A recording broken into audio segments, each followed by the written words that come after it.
Hello mga kasinsin, magandang umaga sa inyong lahat.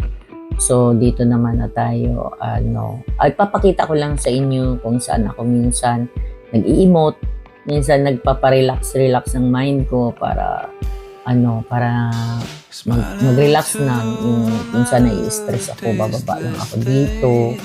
Yan. Tapos mag-imot-imot dyan, relax para ma-relax din yung mind ko, ganun.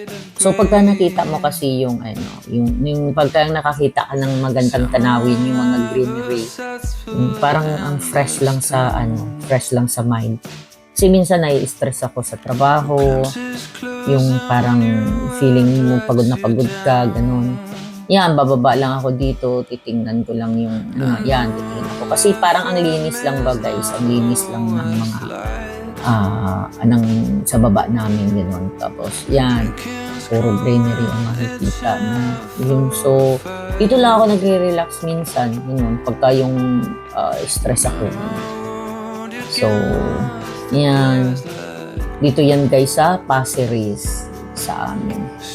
So, minsan pagka yung tinatamad ako sa taas dito sa bahay mag-exercise, bababa ako dito, jogging dyan sa path.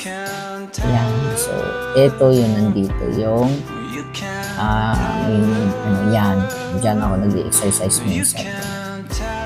Yan, ganyan. So, ayan. Diyan yung exercise, guys. Ayan. Yan siya.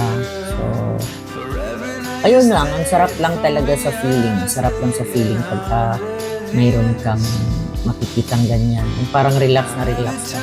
So, salamat. Thank you sa pag-subscribe, pag-like, at pag-comment sa ating YouTube